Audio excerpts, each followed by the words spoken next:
कई लोग ये जानना चाहते हैं कि पितृपक्ष कब से आरंभ हो रहा है और क्या कैसा है।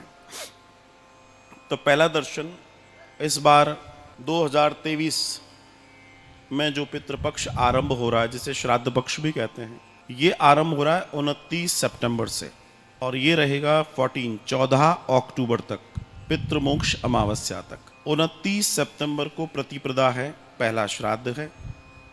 इसके बाद फिर निरंतर प्रतिदिन के श्राद्ध मिलेंगे आपको और 14 अक्टूबर तक आप श्राद्ध पक्ष का आनंद लेंगे। आप बड़े प्रेम से अपने पितरों के प्रति, स्नेह जन के प्रति श्राद्ध अर्पित करेंगे और ये आपको सहजता से करना चाहिए और करवाना भी चाहिए। इस समय जिनके श्राद्ध पड़ते हैं उनके निमित्त श्राद्ध कर्म करें, जल तर्पण करें और नियमित रूप से अपने पितरों का सम्मान करें। धन्यवाद। आपका प्रश्न आया है, आपको कैसे पता लगेगा कि हमारे पितृ नाराज हैं? आपको कैसे पता लगेगा कि हमारे पितृ नाराज हैं? पहली चीज तो ये समझ लीजिए कि पितृ नाराज क्यों होते हैं या पितृ की नाराजगी का कारण क्या है।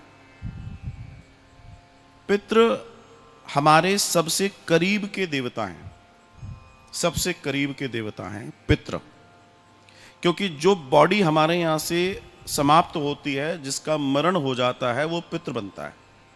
तो हमारा सबसे नियर बाई है, सबसे करीब का है वो, उसका प्रभाव हमारे जीवन में बहुत ज्यादा होता है। लेकिन वो नाराज कब होते हैं? जब हम अपनी लाइफ को, अपनी जिंदगी को अस्त व्यस्त कर देते हैं तो वो नाराज होते हैं। जैसे हम जब धर्म का पालन नहीं करते तो हमारे पितृ नाराज होते। हम अशुद्धावस्था, सूतक, पातक, शौच नियमों का पालन नहीं करते, हमारे पितृ नाराज होते हैं। हमारे घर में अगर तामसिक प्रवृत्तियों की अधिकता हो गई है, हमारे पितृ नाराज होते हैं। लाइक आपके घर का, आपका घर अगर अस्त व्यस्त पड़ा रहता है, लाइक आपका ड्राइंग रूम अस्त व्यस्त पड़ा है, चीजें डिस्टर्ब हैं, पितृदोष आएगा। आपके वॉशरूम्स हैं, अगर वो गंदे रहते हैं, पितृदोष आएगा।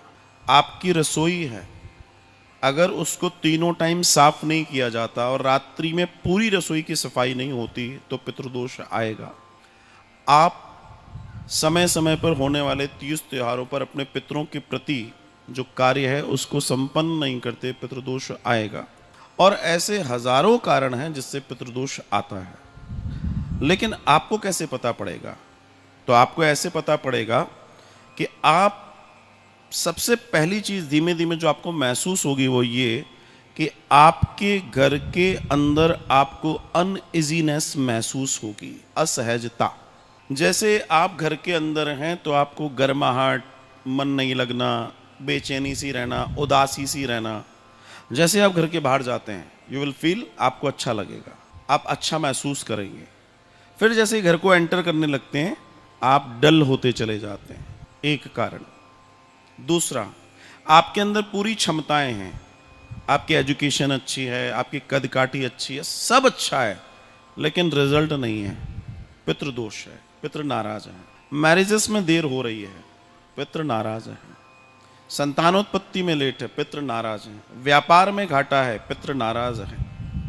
घर के अंदर निरंतर क्लेश रहता है, पितृ नाराज हैं। निरंतर कोई बीमारी चल रही है घर में, डॉक्टरों के पास पैसा निरंतर जा रहा है, पितृ नाराज है। आपके यहाँ अगर ऐसे कार्य हो रहे हैं जो अनैतिक हैं, पितृ नाराज है। अगर आप इस तरह के भोजन आदि में प्रवेश कर रहे हैं जो भक्षण के योग्य नहीं है, पितृ नाराज है। और धीमे धीमे वो आपकी पूरी की पूरी जिंदगी को शनि शनि शनि शनि शनि शांत कर देंगे और हमारी सक्सेस, हमारी प्रगति रुक जाती है। हम अगर वैभव की बात करें तो कई लोग आपको मिलेंगे, हमारे दादाजी का वैभव तो बहुत बड़ा था, आपका क्यों नहीं है? हमारे पिताजी का वैभव तो बहुत बड़ा था, आपका क्यों नहीं है? कारण ये था कि उस समय वो लोग बहुत ज़्यादा एजुकेट तो नहीं थे, पढ़े लिखे तो नहीं थे, पर उनको इतना मालूम था कि अपने धर्म का निर्वाह करना है। और आज के संदर्भ में ज़्यादातर लोग वो नहीं कर रहे हैं जो करना चाहिए और वो कर रहे हैं जो नहीं करना चाहिए। इस वजह से सब उलट पलट है। ध्यान रखिएगा, एक शब्द है जिसको बोलते हैं सिस्टम, जिसको गलत तरीके से बोलने वाले सिस्टम भी बोलते हैं, असल में उसको प्रोनाउंसिएशन करते हैं तो बोलते हैं सिस्टम। सिस्टम मीन्स तंत्र। इस दुनिया में हर एक चीज एक सिस्टम से डिजाइन है, जिसको आप तंत्र बोलते हैं। तंत्र का मतलब सिस्टम होता है। जब भी किसी चीज का सिस्टम बिगड़ेगा, आपका परिणाम बिगड़ जाएगा, रिजल्ट्स उल्टे हो जाएंगे। फिर दुनिया में कोई भी चीज हो, कोई भी चीज हो, आप किसी भी क्षेत्र में हो, आप कोई भी हो, इससे फर्क नहीं पड़ता। लेकिन कई बार चीजें बिगड़ती हैं। उस बिगड़ने में एक चीज घटना ये घटती है कि कई बार वो इतनी माइक्रो, इतनी धीमे धीमे बिगड़ती है कि आपको पता नहीं पड़ता। और आप उस समय बड़े मजबूत होते हैं, युवा होते हैं, इंटेलिजेंट समझते हैं अपने आप को, सारी चीजें होती हैं, तो आप कहते हैं नहीं नहीं कुछ नहीं है, कुछ नहीं है, कुछ नहीं है। और धीमे धीमे धीमे धीमे धीमे वो आपकी जड़ों को हिला देती हैं वो समस्याएं, और आप उनसे घिर जाते हैं। फिर आप कहते हैं अब हम क्या करें। ऐसे लोग आपको बहुत मिलेंगे, निरंतर डॉक्टरों से इलाज करवा रहे हैं लेकिन फायदा नहीं पड़ रहा, दुनिया घूम ली है। पितृदोष का सीधा कारण है। वंश वृद्धि नहीं हो रही, पितृदोष का कारण है। अनेकों ऐसे रीजंस हैं जिन्हें समझना है। अगर आपके घर में किसी भी तरह की निरंतर अशुद्धियां रह रही हैं, आपके घर में कभी सक्सेस नहीं आएगी। इवन दो जहां बड़ों का अनादर होता है, वो पितृदोष बनाता है। उससे तो पितृ और खतरनाक तरीके से नाराज होते हैं। तो वो आपके हमारे सबसे नियर बाई हैं, सबसे करीब हैं, इसलिए वो हर चीज को देख रहे हैं और उसका परिणाम हमको मिल रहा है। हम पे कई बार सब कुछ होता है लेकिन हमारे पास कुछ नहीं होता। हम पे अथाह दौलत, संपत्ति, संपदा सब है, लेकिन ग्रह क्लेश इतना है कि जिंदगी नरक बन गई है। दुनिया वालों को दिख रहा है कितनी बड़ी कोठी है, कितनी महंगी कार है, कितने अच्छे लोग हैं, उनसे पूछो अंदर जाके। वो रोज सोचते हैं कि फंदे पे लटकें कि नदी में कूदें, कि एक आध को मार दें। तो कई बार हमें चमकते हुए फिल्म के पर्दे की तरह लोगों की जिंदगी दिखती है, लेकिन अंदर जो है मकड़ी के जाले लगे हैं। पितृदोष के कारण होता है। उन सारी समस्याओं को जानने और समझने का दर्शन ये है। इसलिए हम अपने पितरों के कल्याण के लिए श्रीमद् भागवत कथा हुई, गया श्राद्ध हुआ, ये सब करते हैं, ताकि वो अगर अच्छी जगह जाएंगे तो हमें अच्छा आशीर्वाद मिलेगा, हमारी लाइफ, हमारा जीवन अच्छा होगा, हमारी जनरेशन बहुत अच्छे से जिएगी। और ये करना बहुत ज़रूरी है। मेरे पास एक प्रश्न और आया। आजकल लोग ज़्यादातर धर्म को नहीं मानते। आजकल लोग कहाँ करते हैं ये सब? मेरे पास प्रश्न आया, और प्रश्न बड़ा जेन्युइन सा है, क्योंकि लोग कहते हैं आजकल लोग क्या करते हैं, कहाँ करते हैं। तो मैंने उनको एक ही बात कही कि जो मूर्ख हैं वो करना बंद कर दिए, जो ज्ञानी हैं वो करना आरंभ कर दिए।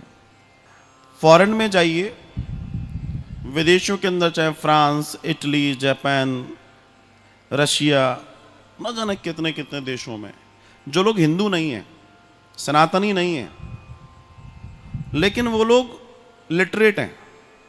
लिटरेट का मतलब और एजुकेट का मतलब दोनों का अलग होता है। कई बार लोग एजुकेशन को लिटरेसी समझ लेते हैं। एजुकेशन का मतलब है जो आपसे किताबों से आपने पढ़ा है, वो एजुकेशन है। लिटरेट का मतलब होता है ज्ञानी व्यक्ति। वो लोग ज्ञानी लोग हैं। वो लोग सुनी सुनाई बातों में बिलीव नहीं करते, वो पढ़ रहे हैं। हमारे शास्त्रों को पढ़कर वहां पर उन्होंने श्राद्ध शुरू कर दिए। हमारे शास्त्र। ये प्रश्न बड़ा बहुत सुंदर है मेरी नजर में। अक्सर लोग सोचते हैं कि हमने गया जी कर दिया, गया मतलब गया, ऐसा नहीं है। गया का मूल मतलब समझिए। गया जी करने का मतलब है उनको मुक्त करके पितृलोक की यात्रा कराना। जो पितृलोक है, वहां पर जब हमारे पितर पहुंचते हैं तो श्वेत वस्त्र हैं, श्वेत आभूषण हैं, श्वेत ही उनके सिंहासन है। जो लोग ध्यान करते हैं, लेवल पर जाते हैं, तो वो पितृलोक की यात्रा भी करते हैं। उसके बाद जब आप गया जी कर लेते हैं, उसके बाद जब आप श्राद्ध करते हैं, तो आपके जीवन में लाभ कई गुना बढ़ जाते हैं। क्यों बढ़ जाते हैं? अभी तक वो भटके हुए थे, अब वो सुखपूर्वक अपने आसन पर बैठ गए। तब जब उनको भोजन और पानी दोगे तो आपको आशीर्वाद कैसा मिलेगा। इसलिए ज्यादातर लोग उनको सुख आसन पर बिठालकर फिर कथा कराते हैं गया जी कराने के बाद, कि पहले वो सुख से बैठे हैं, सुख से हमें आशीर्वाद देंगे। ये दर्शन है। तो वो सारे कार्य करने चाहिए। आप कितने लोगों का श्राद्ध कर सकते हैं ये आपकी कैपेसिटी के ऊपर है। अन्यथा नॉर्मल वे में आपके जैसे जो नियर बाई होते हैं, जैसे कि माताजी पिताजी हो गए, दादा दादी हो गए, इन तक का श्राद्ध तो आपको करना ही चाहिए।